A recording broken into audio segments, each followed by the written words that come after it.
Acacia Thornton, the CEO Legal Coach, coming to you live from the northern mountains of Arizona here at the family cabin. Beautiful with a little bit of tape on the wall. Gotta love it.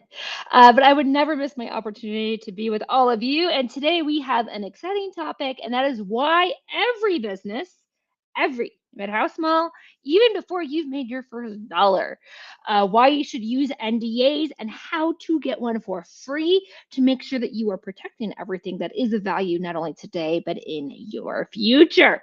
Really excited about this topic because it's one that's really like speaks to my heart. This is such a big deal for me. I am a big believer. Every company, every person, even before you incorporate, has the right to protect your brilliant ideas. You have the right to not let somebody else steal them, not to let somebody else profit for them, not to let somebody else negatively affect you in whatever way that is, that you have the choices as to if and when you're going to do something. And of course, this topic is so important to me that we're not going to be able to get through everything in this short talk. But I definitely want to make sure you have some great action headed your way. So, we're going to go over 5 reasons, 5 out of many, that NDAs can help small businesses no matter what your size is. And then, of course, how do you get an NDA for free that is customizable for your business?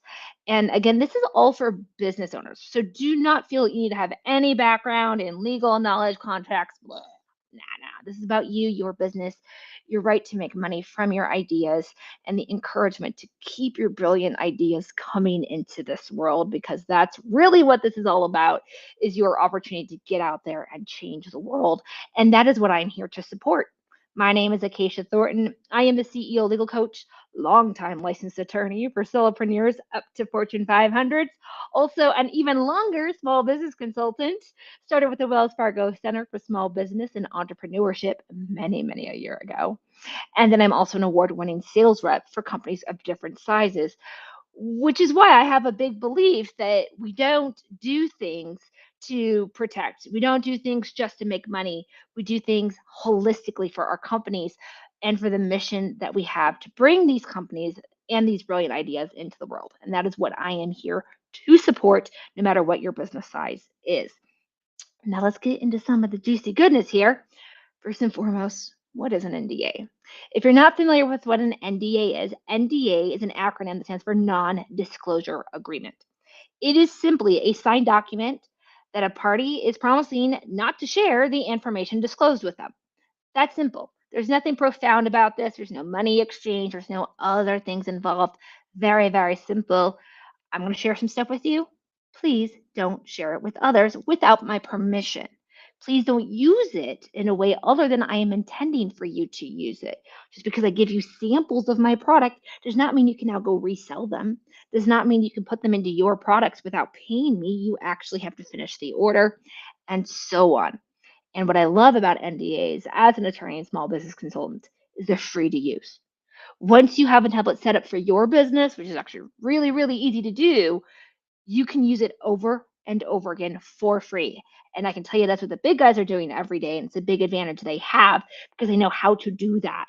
It's where NDAs are an every single day part of the big companies. And this is something that this slide shows that I think a lot of smaller businesses kind of get confused with.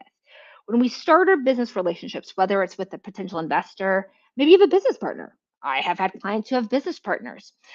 You're working with potential customers. You want to build great relationships. You have ongoing suppliers. You want to build great relationships with them. NDAs are not because we think someone's going to breach it intentionally. Nobody does business with somebody they don't like or trust. If you didn't trust them, you wouldn't be in the business relationship anyways. You'd go find somebody else to be in business with instead. Majority of breaches are not intentional, malicious, or intended to cause harm, at least by not the person you are working with. Sometimes it is just human nature to share things, right? We go out and share all the time. I get information, I share it with the people I love, the people I trust, my friends, my family, my other business partners. So sometimes we accidentally share something we didn't know was meant to be private. NDA lets us know what is meant to be private and make sure that we don't share without your permission.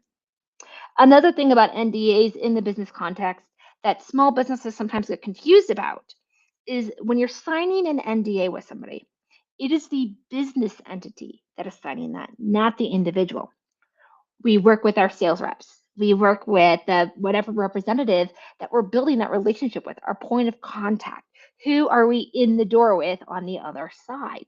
Well, that person represents a company. The company is who has access to your information. In other words, somebody other than the person you're dealing with. What if the person you're dealing with goes on to a different job, changes their life choice, gets laid off or fired, gets replaced by somebody, gets promoted and things happen, right? The person we're dealing with is not always there to keep the boundary on the other side. Plus, they're not the ones who are legally responsible for the NDA, the company is. So, understanding these dynamics, that it is human nature to share with people that we trust, and it's not always malicious or intentionally harmful to do these things, but also that when we're doing business, we do it with entities, not individuals, even though our relationship dynamic with the entity is through an individual. So let's kind of keep those in mind as we get into these reasons why every single business should use an NDA. And why are we in business? To make money, right? Bringing ideas into the world is really important, no matter what the mission or goal is. But at the end of the day, we do need to feed ourselves. We need to be able to have our employees feed themselves. So revenue is very important. When you have an NDA, it ensures that the information is used only for the reasons you approve it. Only for the reasons you approve it. I had just mentioned moments ago, you might give samples of your information and data or a piece of your software. You might give a presentation about how things are on the back end for your code and your technology. Well, you're doing those things for a reason, to gain a customer, to gain an investor. You're not giving it to them so they can go put it into their product without paying you, to go build their own company from it. Now, we're going to get into a story about that here in a second. But it's also not just about that person we're dealing with. Is it deters unrelated third parties from benefiting as well. Because when the information that third party received was not supposed to be disclosed to them, there is that middle person that is now accountable for the downstream effects. So increasing your revenue, your ideas are yours. When you share those ideas with the people you love, the people you trust, you don't want them to take them and make money from them without you. You don't want them to take them and do something that is harmful to you, not because they intend to be harmful, but because it's just not what you intended. So, the story of the not so stolen technology. I was working for a national company. I won't go into details about the industry because that would make it very obvious who this was. But this company was kind of a disruptor a little bit in their industry, and they were succeeding wonderfully. But they had this little technology issue that they couldn't quite get over, and so they found this solopreneur, had come up with this technology answer in his garage. In his garage. I mean, think like back to the Apple days, right? Like, but no, this was in the modern day. This was very close in time to now. And this guy came up with this brilliant idea, and he's like, why don't I come in and pitch it to you? Why don't I show it to you guys so you can see if this is what you want to do too? So he has the company sign the NDA, and this guy goes in and he shows and demonstrates the technology he created. Now, all technology is created of other technologies, whether that be code, pre existing mechanics, or something, which means when you have the right people look at it, somebody else could come in and be like, oh, yeah, I could build that, or I could do that. And that's what this company did. They looked at this guy's idea and they're like, yeah, it works. It's great, but we can do that ourselves. So that's what they did. The company hired its own people to do that for them. And then they went on to share that idea with many others that were in their industry. And they became this, oh my gosh, this like brainchild of this incredible way to do this thing, this problem that was being solved. But guess what? They weren't the originators of that idea. This guy, this solopreneur in his garage was like, whoa, whoa, whoa. You signed an NDA with me. That NDA said the reason I was sharing this information with you was so that you could decide if you wanted to license it from me, if you wanted to work with me to build this technology together for your company. It didn't give you the right to go do it yourself. Just because the idea wasn't yours, but you could execute it yourself, does not mean you get to take it and not pay me for it. This guy sued. And while I was not there to find out the outcome, I am pretty sure that that went to a very big settlement to get that off of the books quickly. But the guy had his idea not stolen merely because he had an NDA saying, before I share this simple but brilliant idea with you that you're not aware of, big company. Yes, you could do it yourself, but you didn't come up with it. I did. And he was able to make sure he did not lose the revenue from his brilliant idea, because not only was his revenue going to be lost, he never would have made money at it anyways, because the other company would have been the one making money at it. NDA from that solopreneur out of his garage saved, not saved, made sure that man got his payday, even though there was an attempt to abuse and misuse the information he shared with them, because it was clear in the NDA what that purpose was meant to be. Which brings us to our next point, competitive advantage. You share information with your vendors. You have to. How can they do business with you? How can it work with how can you know if that's the right software for you if you don't ask questions and share things or send them information to put through their software? How do you know your suppliers have the right equipment for it to make up your product or for your manufacturing line and for your machines and your mechanics if you don't have the conversations, the trials and errors to do these things?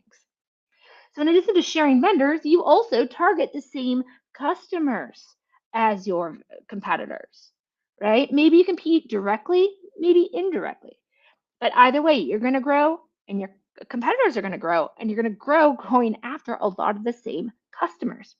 So, your customers have information for multiple competitors, and you might even be pitching to the same investors. If you come up with a solution to a problem and somebody else has a solution to that same problem, they might be pitching to the same investors or the same industry leaders trying to get ahead, meaning those industry leaders now have insight and access to multiple companies' ideas of information. You want to keep the value of yours yours.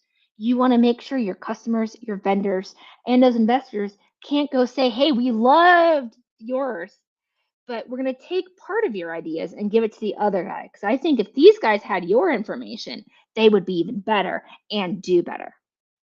That's not fair to you. That's not why you shared your information. You shared your information to get a vendor, to get a customer, or to get investment.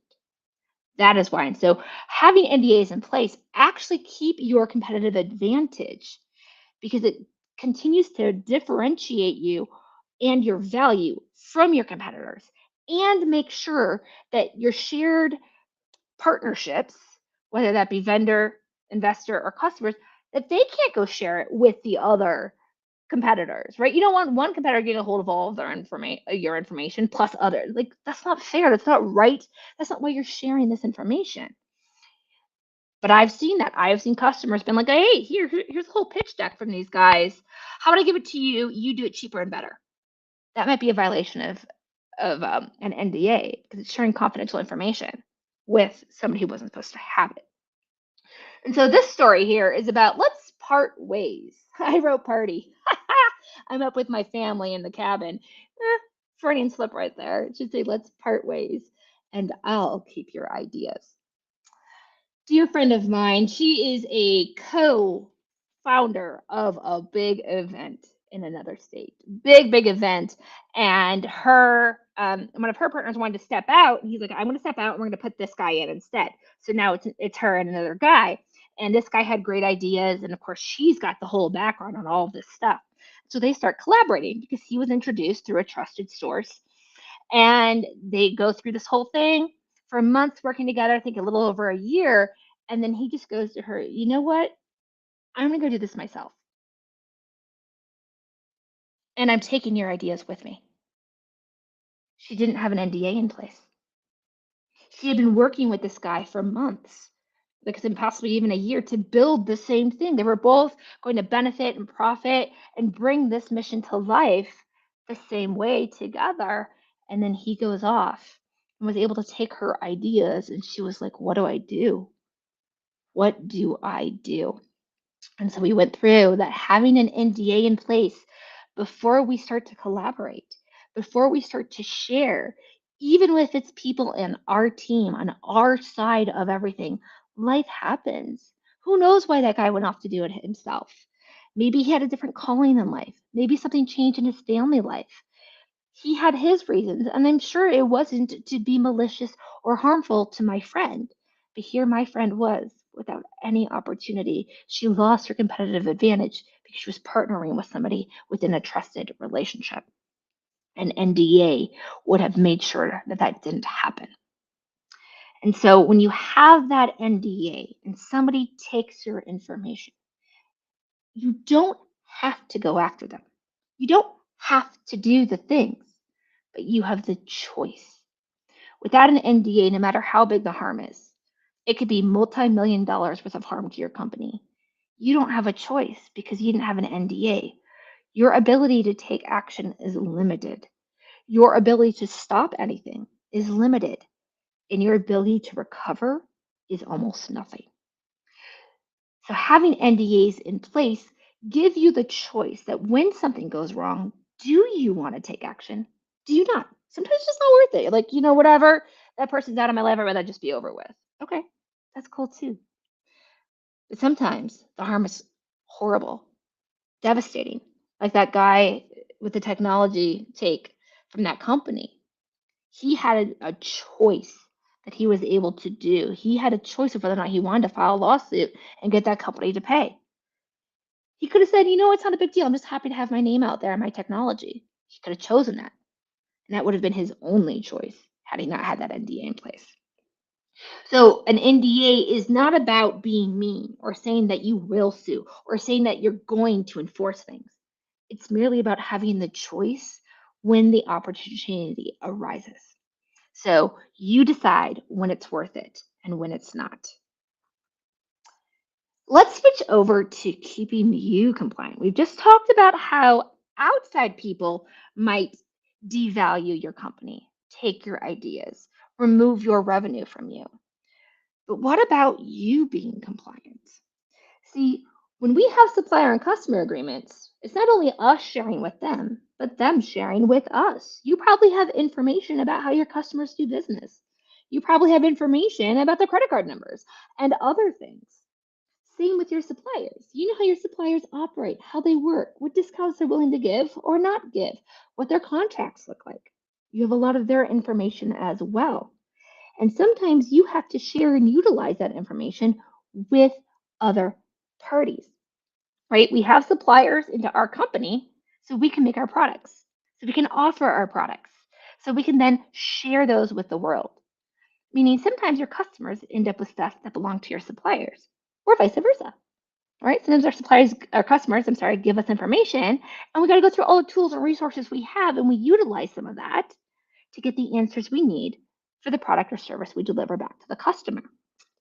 Well, that is confidential information going up and down the vertical through you, through you.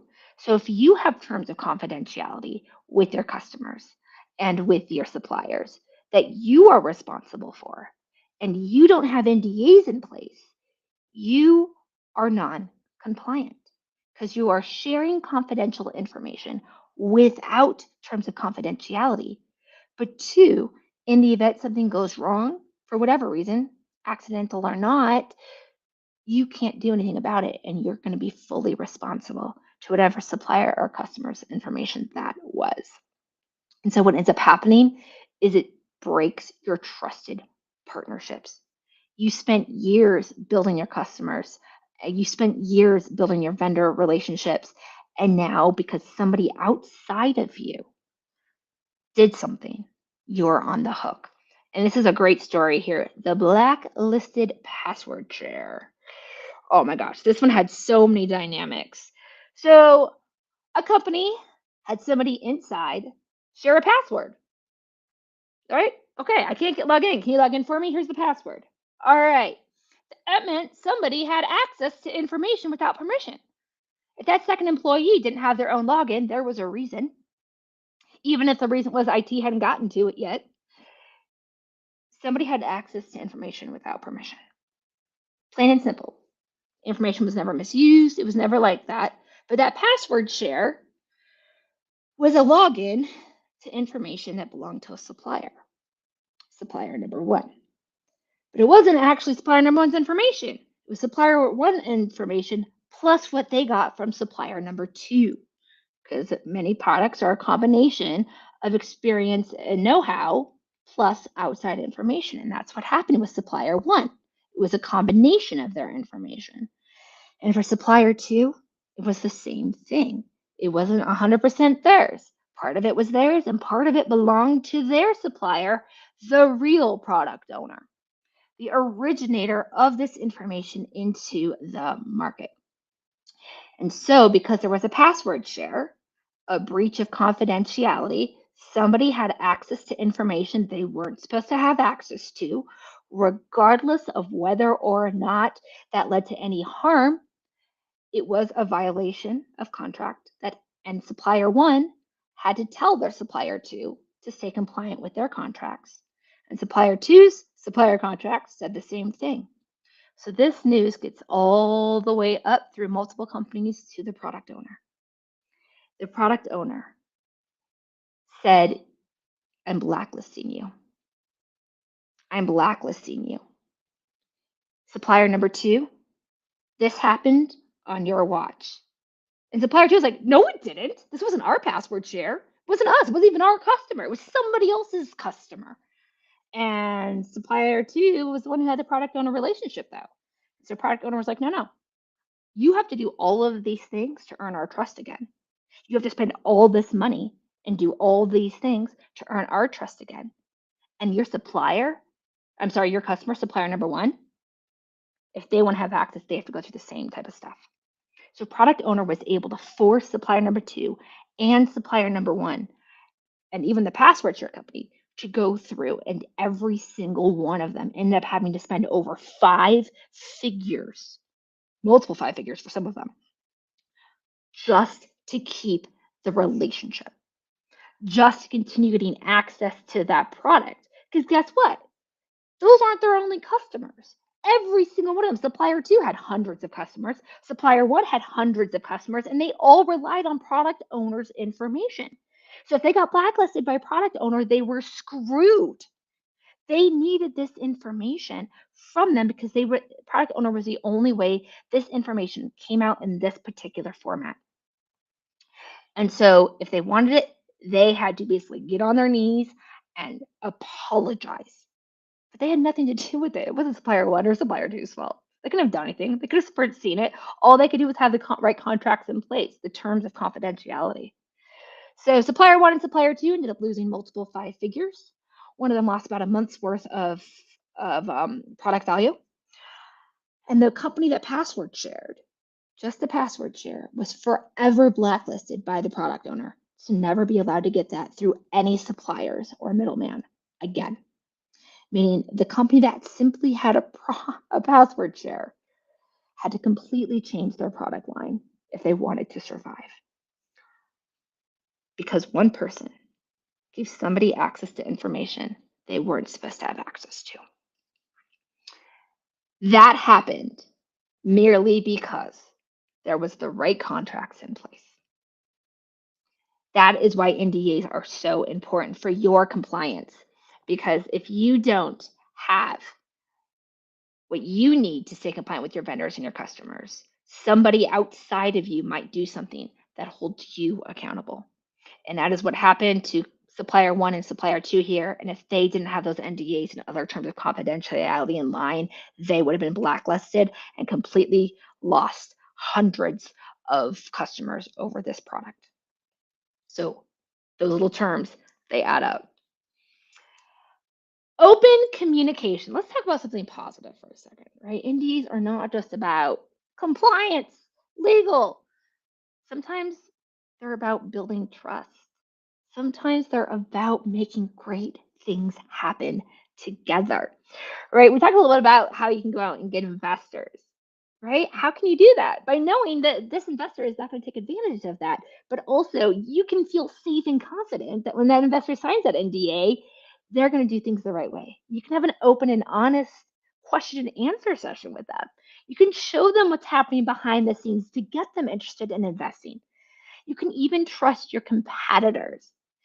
I love this one. The GlaxoSmithKline and Sanofi COVID-19 vaccine. No matter what your thoughts are about vaccines, having that vaccine on the market as fast as it came out was a huge game changer to enable the entire world to start opening up again and for some people to start to feel safe again. Those two companies are competitors. GlaxoSmithKline had one area of expertise and Sanofi had the other. And if they each weren't willing to work together, they each would have had to spend the time and the money, and we would have lost years waiting for the other one to catch up with the other competitor's advantage in order to get a COVID-19 vaccine on the market. But because there were NDAs in place and they could trust each other that the information being shared was only going to be used for this one purpose, they were able to come together. Two competitors came together to change the world. And they're not the only ones. This happens in the auto industry. This happens in manufacturing and technology a lot. The idea of Wi-Fi, the idea of Bluetooth, all of these things came from collaboration. Knowing that one side was not going to steal the other one's ideas, they created a safe environment. Once the NDA is in place, you know it's safe. You can be open, you can be honest, you can try, fail, and succeed together. And this goes back to that original point we had at the beginning. You're working with an entity, not a person. And so when you have an NDA in place, you can like play in the sandbox, go and play together, try new things, get out there and change the world together instead of having to be individualistic. Because companies, when they're individualistic, can also end up isolating themselves and dying. It's together where we build things and impact the world with great change and opportunity. And the NDA is the boundary that creates that safe space for both parties, knowing that they can do that. So think of all the ideas and innovation that could happen out there if you had the right partnerships. The NDA is how you have that open communication for innovation. So you're gonna get out there, you're gonna try new things, explore new opportunities, collaborate with a lot of anybody's, including your competitors, even, and without the fear of it getting out, without the fear of them taking your information. And here's what I love. When you find something successful together and you're ready to bring it to the market, you get to have that choice of when you bring it to market, when you can make the press announcement, when you get out there and have the big reveal on stage. You decide because the NDA meant somebody else couldn't decide for you. You get choices in how you collaborate and build and connect with the world around you in so many different ways, which means NDAs are for the win. NDAs are for the win. It's how you can make sure only you profit from your ideas, that you keep your competitive advantage, and that you give yourself choices of if and when you're going to decide to enforce, reinforce, sue, not sue, you choose. But having the NDA there gives you the choice because without the NDA, you don't even have the choice. Helps you stay compliant with your customers, your vendors, and of course, it gives you that open communication to innovation. And like I told you at the top of this, it costs you nothing to do this. Absolutely nothing to do this. Imagine this. Imagine you get all these benefits over and over again. Benefits and protection every single day with every relationship for nothing. So get ready to hop onto your chat here for your Q&A session and start getting those in. But as we do that, this is where I'm going to tell you how to get a free NDA. So I give away a free NDA, mutual non-disclosure agreement for business-to-business relationships. That's with investors, that is with customers, that is with vendors, that is working with your competitors. Any B2B situation, this is the NDA for you. You can download the template for free at this website, CEOLegalcoach.com/free NDA template.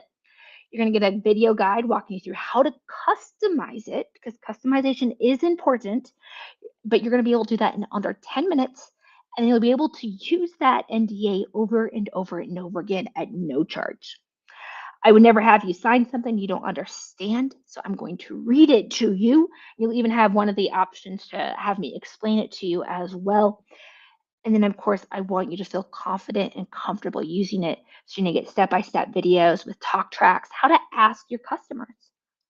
And we're going to give you the talk tracks. I'll give you 3 talk tracks, how to ask a customer. What if the customer says no? What if somebody gives you red lines? All of this answered for you so you can be up and running. Because, like I said, this is a big personal mission for me. I believe everybody has the right to protect your ideas, profit from your ideas, collaborate, and bring your ideas into the world your way and on your terms. And the NDA is all part of that. All right, let's get into your questions now. Okay, let's see what do we got here.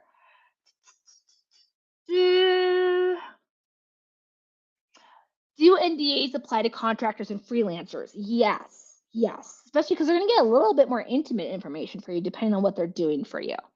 It is important to know that employees are different than contractors and freelancers, okay? We separate them because of the legal relationship difference. When you have an employee, it's usually a double W-2, taxes are involved, benefits are involved, insurance is involved. It's a different legal relationship. So it's going to have a different NDA. I do give away an employee NDA for free. You'll find that at my website as well, CEOLegalcoach.com. And that one is supported by my Boss from the Beach program. So if you need that information, that's where you'll find that. But today's NDA, the one I'm giving you for free, use that in your contractor and freelancer areas, B2B type stuff, right? Because they're not your employees, it's a B2B.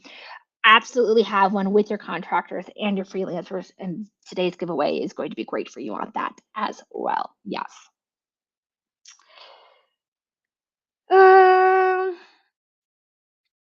Employees. Okay, yeah. Employees are a little bit of a different bag, but they are just as important, if not more important, because employees have 2 phases of time with us. One during their employment. And during that employment, they're not just having access to things. They're part of building the business ideas. They're part of the next phase, either putting it into action or helping build plan for the future. And so having it protected while they're in your employment, but also when they leave your employment. Because when they leave your employment, it might be on good terms, it might be on bad terms. If we have cranky former employees, they might want to take retribution or just be cranky and careless. But also, they just might not be mindful. When you leave employment, you're like, oh, I'm done. Not really. The employee NDA will outline that. But also, who knows who their next employer is? Their next employer might be one of your competitors. And so making sure you're set up with all of that. It is important that the employee NDA is different than a B2B NDA. It's different dynamics, different legal situation. Again, I do give one of those away for free on my website. So if you need that, but I would absolutely have every employee, contractor, freelancer sign, no matter what their role is. Just make sure it's the right NDA for their role. How long should an NDA last? It should last, depending on the situation. If it's an employee, obviously for the term of their employment with you, but also some time after. When it's a B2B relationship, because both parties are going to grow and change over the years, right? You have a 5-year plan for your business. Your customers have a 5-year plan for their business. Your suppliers have a 5-year plan for their business and a 10-year plan, and so on. So sometimes those relationships, you might become a competitor with somebody you're not a competitor with right now. You might find new opportunities for collaboration with somebody that you wouldn't think about that right now. So, over the term of your NDA, it's important to be mindful of what might be coming. Technology changes as well. So do our vendors, right? Just because we have this supplier vendor situation now doesn't mean that's what will happen in the future. This is my way of saying we don't have a crystal ball, but we want to make sure we can pivot and be where you need to be for your business when you need to be there. So with a B2B NDA, 2 to 3 years on the minimum, and I would go no more than 5 to 7 because so much changes in that 5 to 7 years. So much changes, and you want the opportunity to revisit and make things all right. But if you're too short, like just 1 year, and you end up building a relationship with them, you don't want to have to go through and remember an NDA every year. So it's balancing the practicalities of keeping the relationship going, but also being mindful that both companies and sides are going to change and develop over time. And so giving the opportunity to revisit that and update the what's in the NDA, because what was there 5 years ago may or may not apply today. So just a little refresher. All right, one more question. And then, of course, always feel free to add your questions in the comments. We'll always reply whenever I can, or reach out to me at CEOLegalcoach.com. Always here to help. Are there any state specific laws regarding NDAs that I need to be aware of? There can be. There can be. Majority of the time, they don't apply in the B2B context. When you have the mutual NDA, your B2B context, most of that is the same because so many contracts these days cross state boundaries, right? It's not like all of your customers, all of your suppliers are all in the same state as you, right? We all do business across states. So they don't apply very much in the B2B context, and whatever you agree to on the NDA is usually what's going to hold. The employee situation is different. There might be different requirements you have to meet in the employee situation because employer laws do change state to state. They're not just federal. And yeah, so being mindful of that, knowing what they are, they're usually not too dramatic. Like I said, in the B2B context, not very much at all. As long as the parties agree to what's on the document, you're usually fine. But in the employee context, you might have different ones, sometimes different types of non-solicitation, non-competes, how long or how detailed the value exchange that must happen with your employees might change state to state. So being mindful of that. And you can usually just do a quick Google search for those things, but do be mindful that that employment law spreads much beyond that NDA. And so when you start to do things about that NDA, like if your employee says no, or you want to discipline them about it or something, like now you're spreading into other areas of law. So being mindful, especially in the employee context, it's not in isolation. It's part of a bigger picture where you might want to reach out to an employee, somebody who's an expert at employment law in your state, just to make sure you have the full picture. All right, guys, it has been